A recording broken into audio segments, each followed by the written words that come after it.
The skies above Earth turned dark as massive ships blocked the sun. The Vren Empire had arrived without warning. Their warships hovered over major cities worldwide, metallic surfaces gleaming in the sunlight. Inside the underground military base near Seoul, Captain Han stood rigid as the main screen displayed the alien transmission.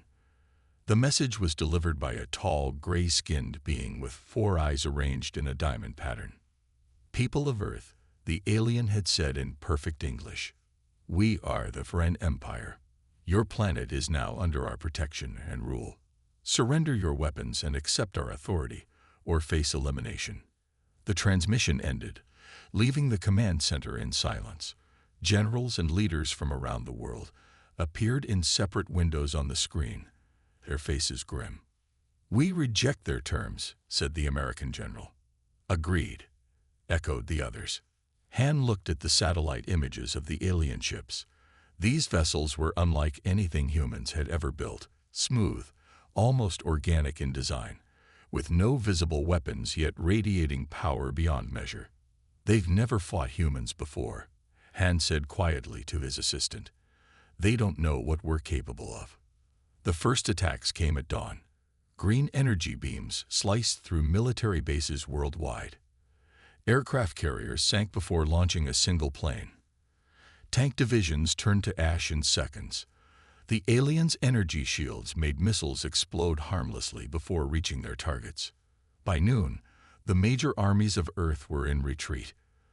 The Vren landed ground forces, tall, armored soldiers carrying weapons that fired pulses of blue energy.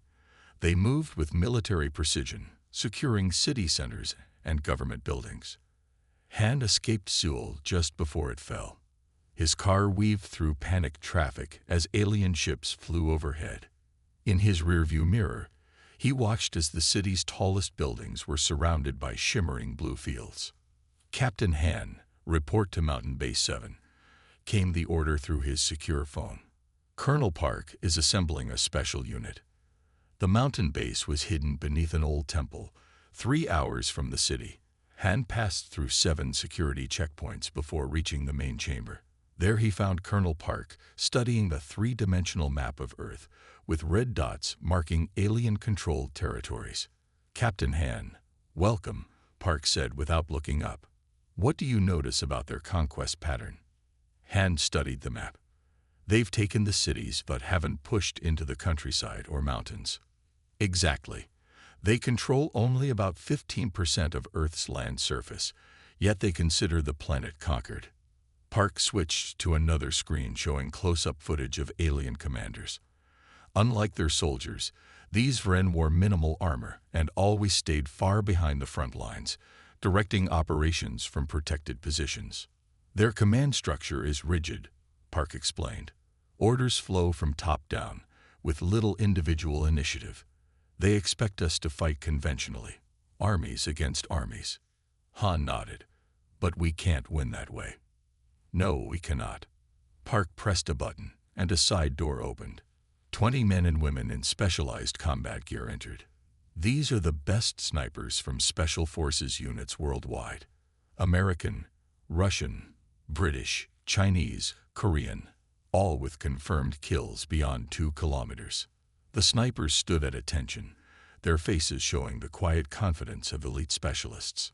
"The aliens have overlooked something fundamental," Park continued. "Earth's varied gravity, atmosphere, and terrain have forced human snipers to develop skills unmatched in the galaxy. We've spent centuries perfecting the art of killing from distance."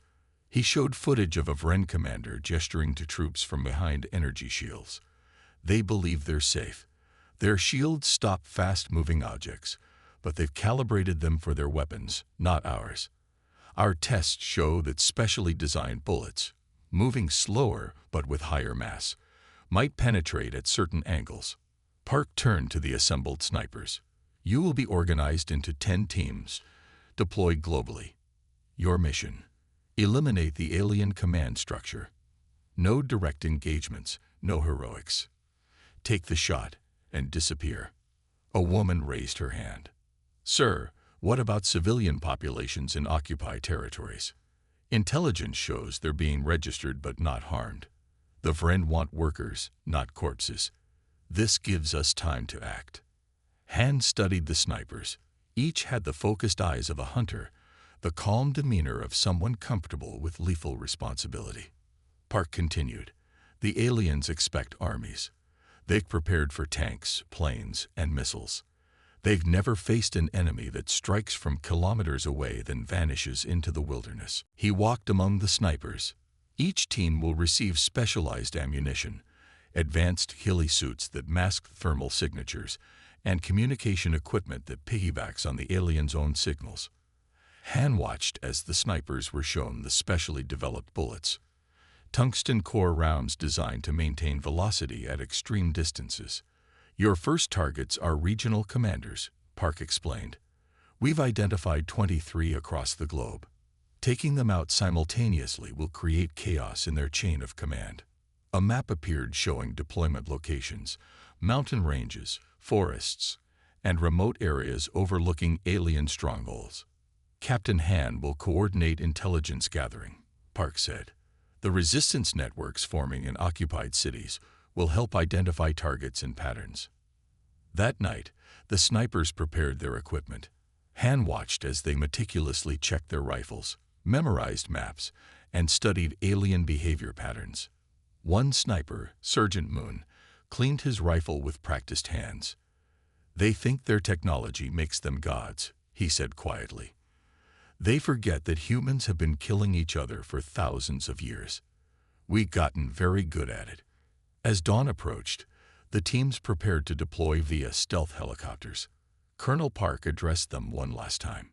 The Vren believe they've won because they control our cities. They think our civilization equals our buildings. They're wrong. Earth's greatest weapon has always been its people, specifically, people like you who can bring death from beyond the horizon. The snipers nodded silently. Their arrogance will be their downfall, Park concluded. They've overlooked our greatest strength, patience, and precision. As the first helicopter lifted off, Han knew the real war was just beginning. The aliens had won the first battle with overwhelming force, but they were about to face something they hadn't prepared for. Humanity's talent for asymmetric warfare, perfected over centuries of conflict. The hunt had begun. Rain fell softly on the ruins of Seoul. 2 months had passed since the Vren invasion. Lieutenant Commander Su moved silently through the broken concrete and twisted metal that once formed the city's business district.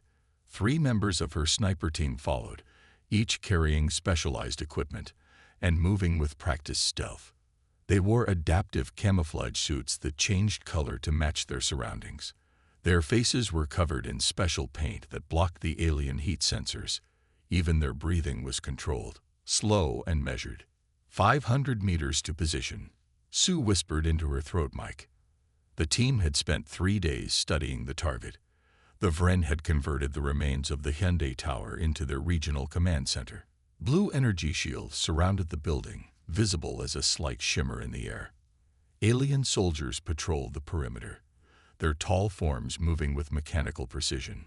Kim, her spotter, carried the high-powered observation scope.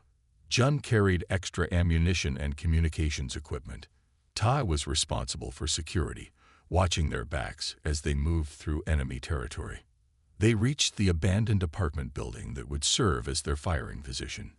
It stood 1.8 kilometers from the target, far enough to be outside the standard Vren patrol range, close enough for the shot they needed to take.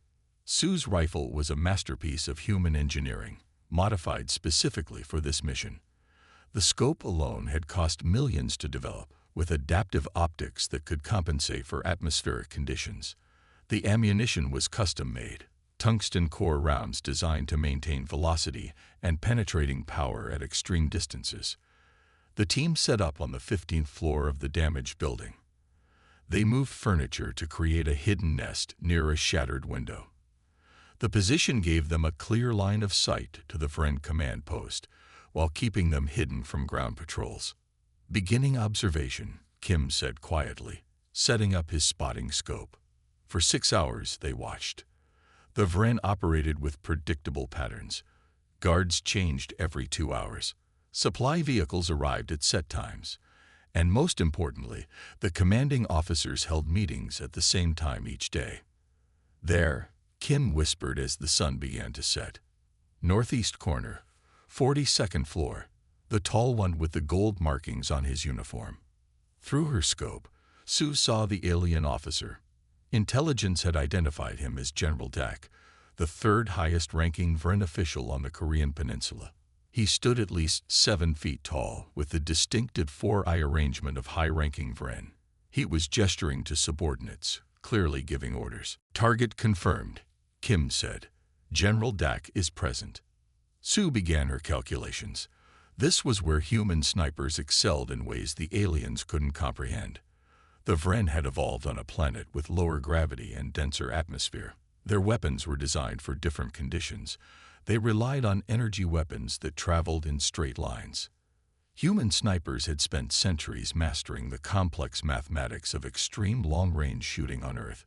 Sue considered every variable: wind speed at multiple elevations, humidity, barometric pressure, the Earth's rotation, and even the slight curvature of the planet over this distance.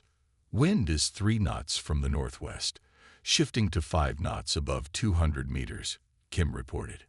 Humidity at 65%, Jun added, checking his instruments. Sue made final adjustments to her scope. "I need updates on the shield pattern." The Vren shields were nearly impenetrable, but human resistance fighters had discovered a weakness. The overlapping shield generators created tiny, almost imperceptible gaps when they synchronized, gaps that appeared for mere seconds at regular intervals. "Shields cycle in 20 seconds, Tay reported, watching a specialized sensor. "You'll have a 2-second window at the northeast quadrant." Sue controlled her breathing, slowing her heart rate. She focused entirely on the target. The distance, the wind, the bullet's drop, all became mathematical equations in her mind. "Shield fluctuation beginning. Now," Ta whispered. Sue squeezed the trigger. The rifle made barely a sound, equipped with an advanced suppressor. The tungsten round traveled at over 1,100 meters per second, crossing the distance to the target in less than 2 seconds. Through her scope, she watched as the bullet passed through the momentary gap in the shield, a gap no wider than 30 centimeters. The round struck General Dak in the center of his upper torso, exactly where intelligence suggested the Vren's primary cardiac organ was located. The alien commander collapsed immediately. His subordinates reacted with visible confusion, some rushing to his aid while others looked around frantically, unable to determine where the attack had come from. "Target down," Kim confirmed. "Clean hit. Pack up," Sue ordered. "We move in 3 minutes." The team quickly dismantled their position, removing all traces of their presence. They were back in the stairwell before the first Vren response ships appeared in the sky above the command center. 6 kilometers away, in an underground resistance bunker, Captain Han received the encrypted message. "Weather report, clear skies." The code confirmed the mission's success. Han updated the global operation map. Similar reports were coming in from around the world. In the mountains of Canada, a Vren mining overseer had been eliminated while inspecting new extraction equipment. In the forests of Russia, an alien logistics commander had fallen to a shot from nearly 3 kilometers away. Across the deserts of Africa, 3 regional commanders had been struck down within the same hour. "They still don't understand what's happening," General Park said, studying the reports. "Their after-action analyses show they're searching for energy weapons. They can't comprehend that we're using primitive technology." The Vren response was predictable. They increased patrols, strengthened shields, and limited the exposure of commanding officers. But they continued to search for enemies using their own tactical doctrine, looking for armies, for direct confrontation. They failed to find the small teams of snipers who struck from impossible distances and disappeared like ghosts into the landscape. The aliens had no word in their language for sniper. Their military had never needed to develop the concept. As Sue's team reached their extraction point, resistance fighters were already spreading word of General Dak's death. The psychological impact was immense. The invincible aliens had proven vulnerable. Their shields and technology couldn't save them from human ingenuity. "What's next?" Jun asked as they entered the hidden transport vehicle. Sue checked the encrypted orders on her secure tablet. "We're moving north. They're bringing in a replacement for Dak, someone even higher in their command structure." The driver started the engine, its sound muffled by advanced dampening technology. "They'll adapt eventually," Kim said. "They're not stupid." "Yes," Sue agreed, "but by then it will be too late. They've already lost something precious, their sense of invulnerability." As the vehicle moved through the ruins of Seoul under cover of darkness, similar teams were operating across the globe. The war had entered a new phase. Humans weren't fighting for cities or territory. They were fighting to create fear among creatures who had never known it before. The Shadow War had begun. The secure bunker underneath the mountains buzzed with urgent activity. 6 months into the war, the tide had begun to shift. The holographic display showed red dots marking lost sniper teams across the globe. Colonel Park's face appeared on the main screen, connecting from his hidden command post. His eyes showed the strain of sleepless nights. "They're adapting," Park warned the assembled team leaders. "The Vren have deployed specialized hunter units targeting our sniper teams." Lieutenant Commander Sue sat with her remaining team members in the Korean bunker. Their last mission had nearly ended in disaster when alien drones had tracked them for 3 days through dense forest. 4 teams lost in North America, Park continued. 3 in Europe, 2 in Australia. The Vren are learning our tactics. Sue studied the tactical updates. The aliens had developed new technology, heat signature tracking drones that could detect the slightest temperature differences. They had also deployed specialized hunter units, smaller and more mobile than their standard forces. "We recovered this from a team in Russia," Park said. The screen showed an alien device about the size of a small dog. It had multiple sensors and could move almost silently through undergrowth. "They call them whispers. These devices can detect heartbeats from 50 meters away. They hunt in packs of 5. When the meeting ended, Sue gathered her team. Kim, her spotter, looked concerned. Jun checked their gear with methodical precision, while Tai studied the new intelligence reports. "Our next target is near Busan," Sue told them. "The Vren have established a new command post there." "Why Busan?" Jun asked. "They already control the major ports." Sue showed them satellite images of massive alien ships landing at the harbor. "Something big is happening. Intelligence believes a high-ranking Vren official is arriving." 3 days later, Sue's team moved carefully through what remained of a forest outside Busan. The trees were bare, many damaged from earlier battles. The ground was uneven, with impact craters and fallen logs creating a maze of natural cover. They traveled only at night, covering barely 5 kilometers each day. During daylight hours, they remained completely still in temporary hides. The new Vren hunting technology had changed everything about how they operated. On the 4th night, they reached their chosen position, a hillside overlooking the alien compound.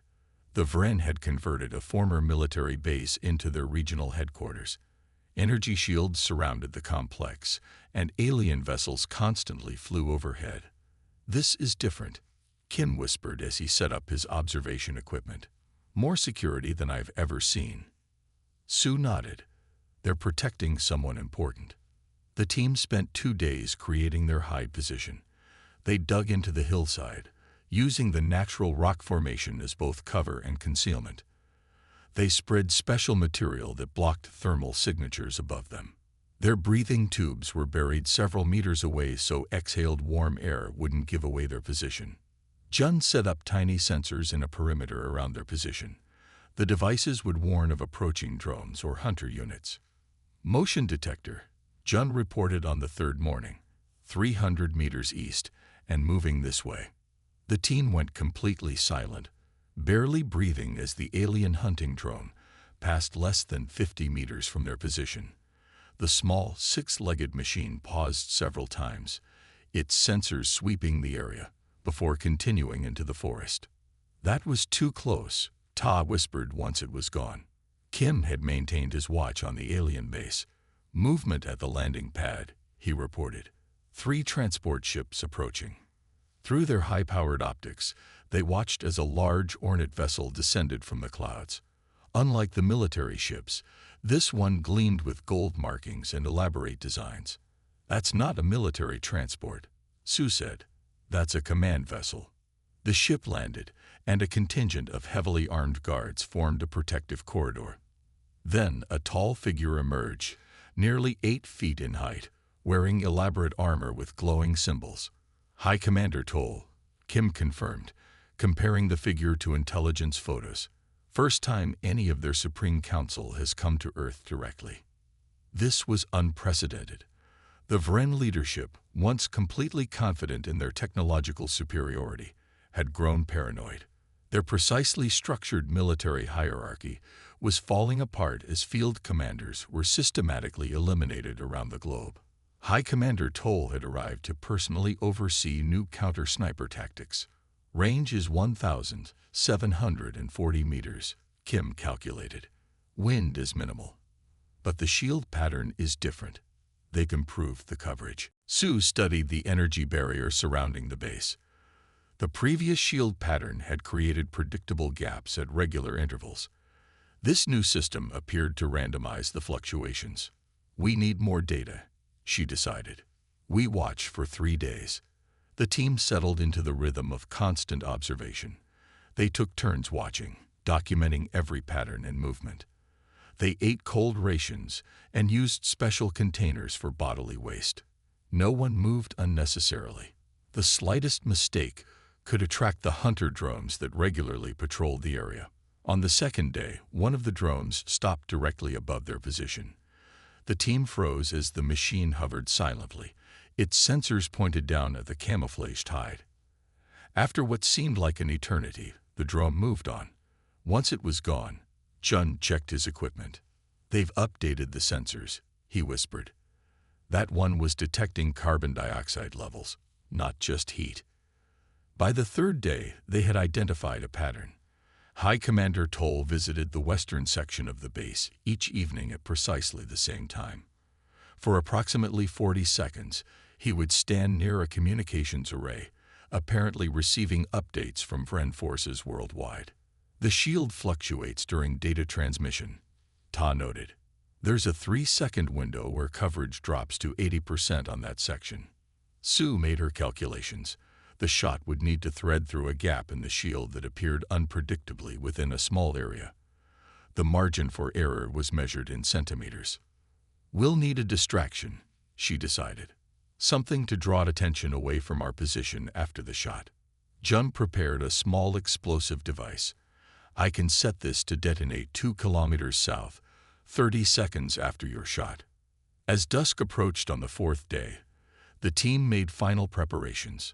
Jun's sensors detected 3 hunter drones patrolling nearby, but none approaching their position. "High Commander in position," Kim reported. "Shield fluctuation beginning." Sue had already calculated every variable: wind speed, humidity, bullet drop, the Earth's rotation at this latitude.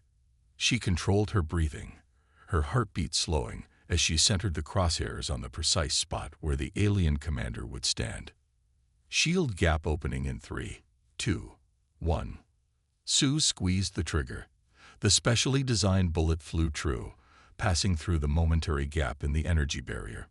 Through her scope, she saw High Commander Toll stagger backward. The shot had found its mark. Immediately, alarms sounded throughout the base. Vren soldiers rushed in all directions. 30 seconds later, Jum's distraction exploded in the forest to the south, drawing attention away from their position. "We move." "Now," Sue ordered. The team quickly broke down their hide, erasing all evidence of their presence. They were already a kilometer away when the hunter drones converged on their former position. What the aliens didn't understand was that human snipers had trained their entire lives for this type of warfare. Each team was entirely self-sufficient, able to remain hidden for weeks while waiting for the perfect shot. The hunters had become the hunted, but humans had been both predator and prey throughout their evolutionary history. As Sue's team disappeared into the darkness, the news of High Commander Toll's injury spread through the resistance network. The message was clear. No one was beyond reach. No technology could protect them from human determination. The mountain air was thin and cold as the four figures made their careful way up the steep slope. Lieutenant Commander Sue led the team, her steps deliberate and silent despite the rough terrain. Behind her came Gil, the new spotter assigned after Kim was injured in their last mission. Two others followed, Ta handling security and Min carrying their specialized equipment. High Commander Toll had survived their previous attack. The shot that should have killed him had struck his secondary breathing organ instead of his central heart. Now the alien leader had retreated to an even more secure location, a fortress built into Mount Jury, once a tourist destination but now converted into the most heavily defended Vren installation on the peninsula. 5 more minutes to the observation point, Sue whispered, checking her map. The team had spent 3 weeks planning this operation. Satellite images showed that Toll had established his headquarters inside an abandoned military bunker, surrounded by no fewer than 6 layers of security and enhanced shield generators. After the last assassination attempt, he never appeared in the open. They reached a small plateau overlooking the valley. 3 kilometers below and to the east stood the mountain fortress. Even at this distance, the energy shield was visible as a faint blue shimmer surrounding the complex. "Set up here," Sue ordered. Gil unpacked his advanced spotting scope while Min assembled the special tripod for Sue's rifle. Ta moved to a position where he could watch for enemy patrols. "I still say it cannot be done," Jill said quietly as he calibrated his equipment. 3 kilometers through variable mountain wind conditions, with their sensors actively scanning. "It's beyond our capabilities." Sue didn't respond immediately. She studied the target through her scope, noting the patterns of the guard patrols and the positioning of the shield generators. "Our intelligence is solid," she finally said. "The heavy supply ship lands every 3rd day at dawn. Its mass requires the shields to be reconfigured to allow passage. Even if that's true, you're talking about hitting a target you can barely see, through a gap that exists for seconds, at a range most snipers would consider impossible," Jill argued. The rest of the team remained silent. Gil was new, transferred from a European sniper unit after half his team was captured by Vren hunter drones.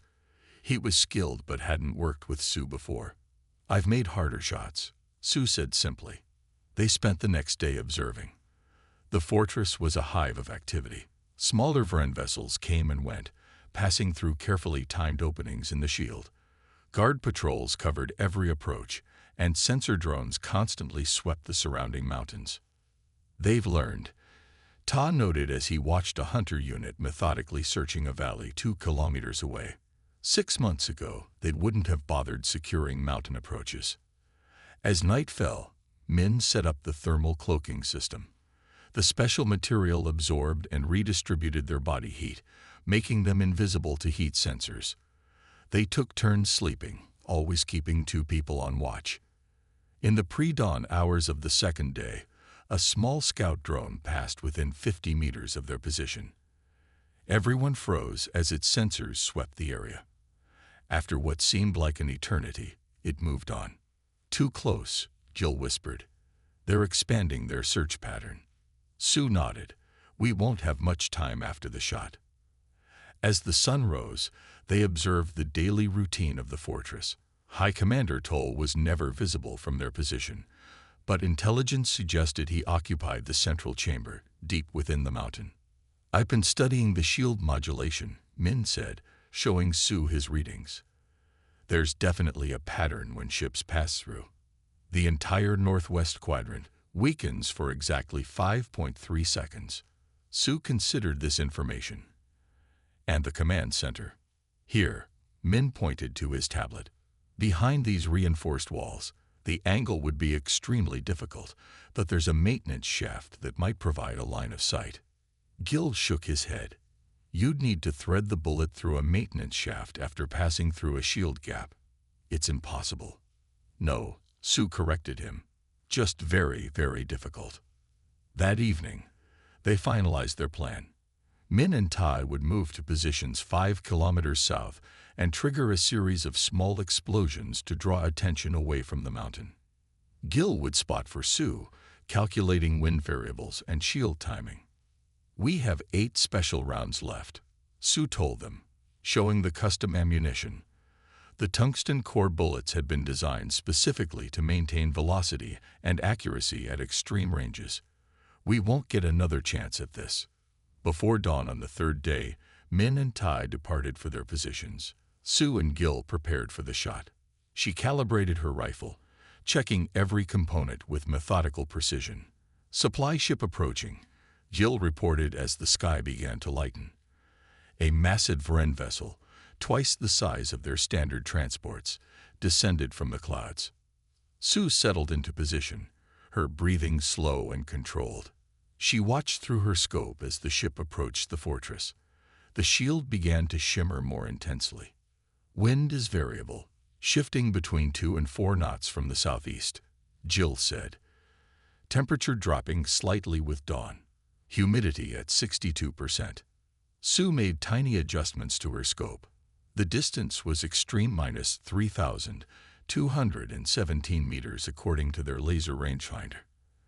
At this range, she needed to account for the Earth's rotation. The bullets dropped due to gravity, wind variations at different elevations, and even the slight curvature of the planet. "Shield modulation beginning," Jill reported. "You'll have a window in approximately 30 seconds. Sue focused entirely on the shot. Years of training had prepared her for this moment. Her heartbeat slowed to a steady, calm rhythm. Her finger rested lightly on the trigger. "Supply ship passing through outer shield now," Jill whispered. "Inner shield beginning reconfiguration. 10 seconds. 5 seconds. Sue made a final tiny adjustment for a slight wind shift. "Shield gap opening. Now." She squeezed the trigger. The rifle made barely a sound as the hypervelocity round left the barrel. At this distance, the bullet would take nearly 3 seconds to reach its target. Through her scope, Sue tracked the path. The round passed through the weakened shield, momentarily visible as it disrupted the energy field. Then it disappeared from view, entering the maintenance shaft that Min had identified. For an agonizing moment, nothing happened. Then alarms began to sound throughout the fortress. Guards rushed in all directions. Emergency lights flashed as the shield suddenly intensified to full power. "Did you hit him?" Gil asked, scanning the chaos through his scope. Before Sue could answer, their communication device crackled to life. Min's voice came through. "Resistance observers inside the facility confirm. High Commander Toll has been struck. Direct hit to primary neural cluster." In the valley below, Vren ships launched frantically, some colliding in their haste. Hunter drones poured from the fortress, spreading outward to search for the attackers. "Time to go," Sue said, already dismantling her rifle. "The diversion should begin in 30 seconds. As if on cue, explosions erupted in the distant southern valleys. The hunter drones immediately changed direction, racing toward the new threat. Gil looked at Sue with newfound respect as they packed their equipment. "That shot. I've never seen anything like it." Sue merely nodded. "Humans have been hunting each other for thousands of years. We got very good at it." They descended the mountain using a different route, carefully avoiding the search patterns they had mapped. Behind them, the Vren fortress had fallen into disarray as news spread of High Commander Toll's death. The impossible shot had found its mark. For the first time since the invasion began, the highest levels of the Vren Empire had felt the reach of human resistance. The message was clear. Nowhere was safe from Earth's defenders. As they reached their extraction point, Sue allowed herself a brief moment of satisfaction. The hunters had become the hunted, and humanity's most ancient skill had proven more valuable than all the aliens' advanced technology.